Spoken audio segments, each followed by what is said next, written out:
Right now we're standing in the central old town, the Gamla stan, which is today basically totally car-free. There's no cars in this district, quite a big district and centrally located between the north and the southern end. And what you have here is basically two long pedestrian streets which are always crowded. Half of it are tourists and half of it are residents. A lot of families actually live here.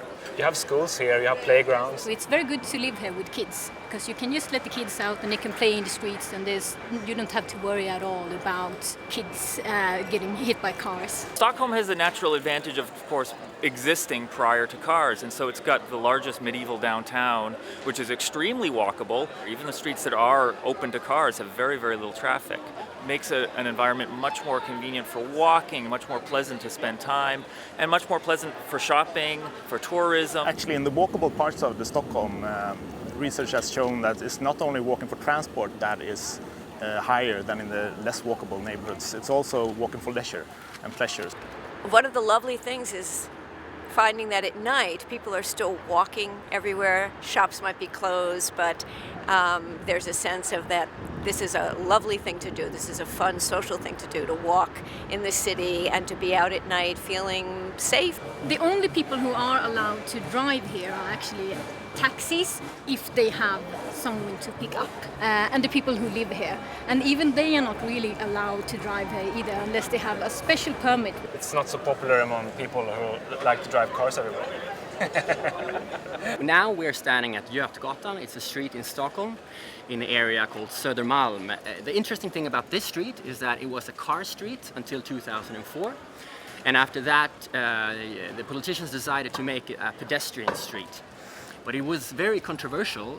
Many shop owners were complaining and some politicians were saying that the street would die. So instead of making a large urban renewal project that they were planning to, they just kept it the way it was. And the interesting thing with this is that you can see how much just a change of making it a pedestrian street. You don't need to change anything, the pavement or anything. You just take away the cars, and all of a sudden more people came here, more people started to shop here. So it's a fascinating example of how you can make a street so much more livable. I think this space is so amazing because it's some example of what you call instant placemaking. Like when they built this wooden bridge, almost the day after people sat here, and it is showing if you do it right, if you do a little thing right, it doesn't have to be expensive. People will come, and this is somehow a perfect combination of south-facing, waterfront. You can see people, you can see water, you have a nice view, and so on and so on.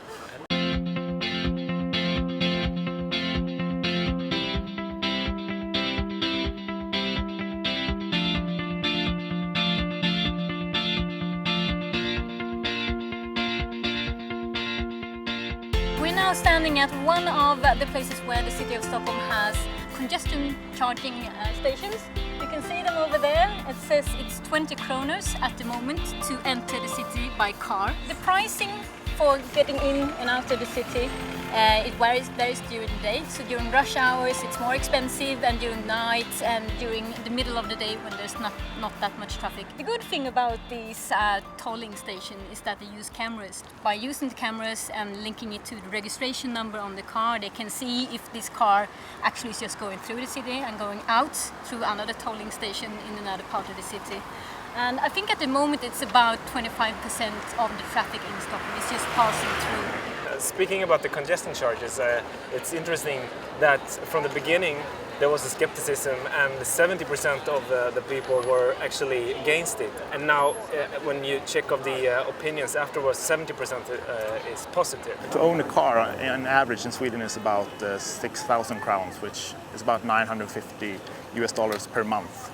So it's quite pricey, which affects, of course, the driving, but also the attractiveness of public transport and walking and cycling has kind of made it that fewer people have a driver's license.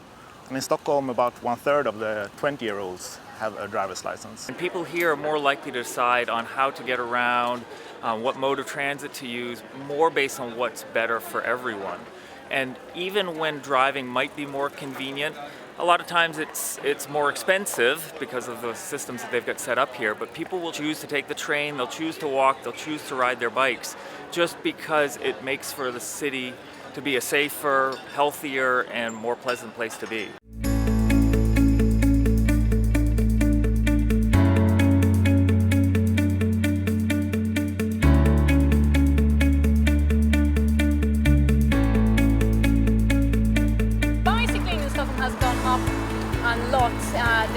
The last couple of years. The modal split for bicycling is about 7%. That's an average for the whole municipality of Stockholm, and in some parts, especially the inner parts of Stockholm, the modal split for biking is way higher. We still have a lot to learn in Stockholm. There are still a lot of links that are missing, and we have a lot to learn from, for example, Copenhagen and Amsterdam. But the interest has never been this high among politicians and planners. One reason widening is because the number of bikers in Stockholm has increased with 100% the last 10 years.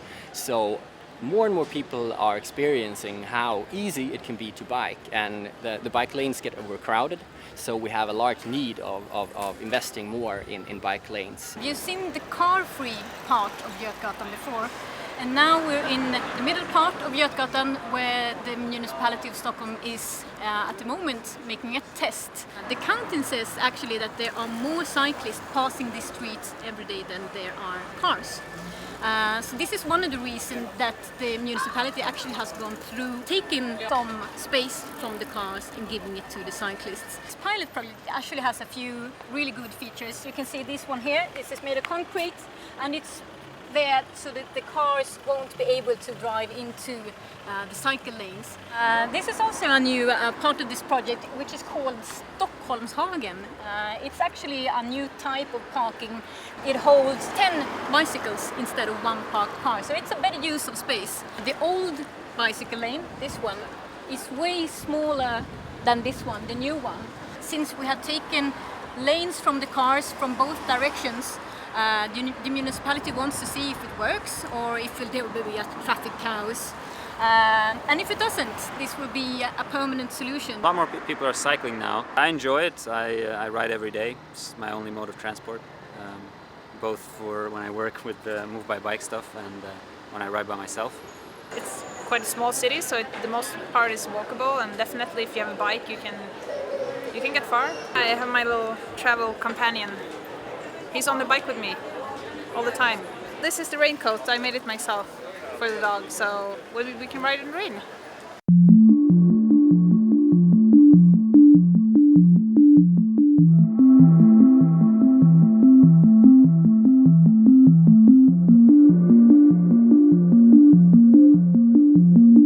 There is a concept called Vision Zero, where you have an ambition, a political ambition, that no one should ever die in traffic injuries in the future.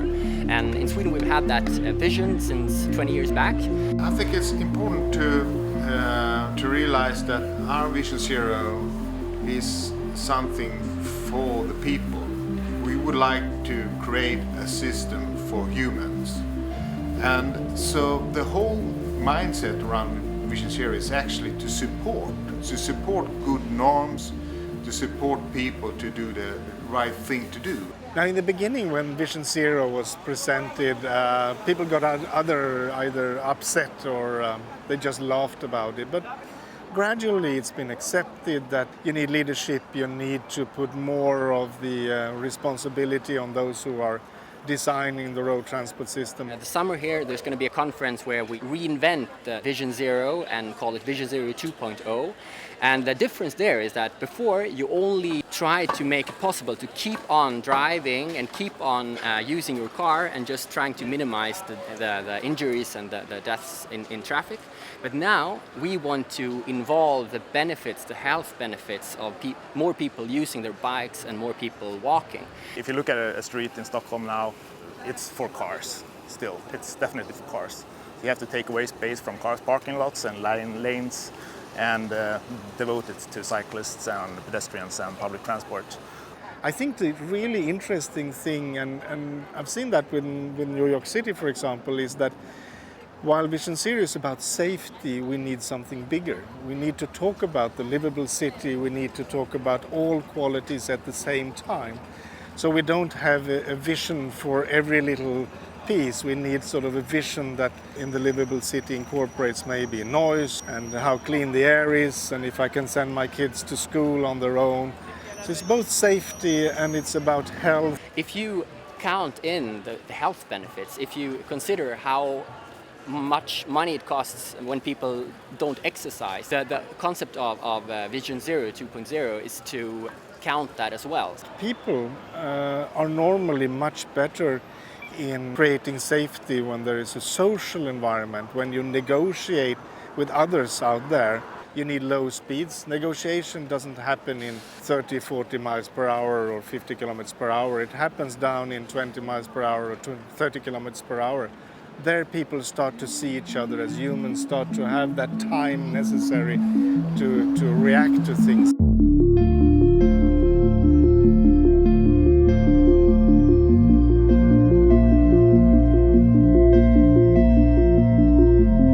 I'm just going to show you construction project that we have right now in Stockholm, central Stockholm. It's called the Slussen project, and it's a big transformation of this site. It's a big traffic junction with a lot of road space. The proposal looks like this. It's all based on to give more space to pedestrians and bicyclists, and to give the transit commuters good connections and so on. What it looks like today is basically you have two big roadways going up, and we're standing right in the middle of, you could say, one of three roundabouts. So as you can see here, it's a big gap. The traffic planners or the designers of this in 1930s created a big gap and a hole, a black hole in the city. The basic design ideas of the new Slussen is to connect the Gamla Stan, the old town, or say the north part of the inner city, to the south part with direct connections for bikes and pedestrians, and to remove cars. So the cars, from being everywhere in this spaghetti of concrete, they'll now be fixed to one single bridge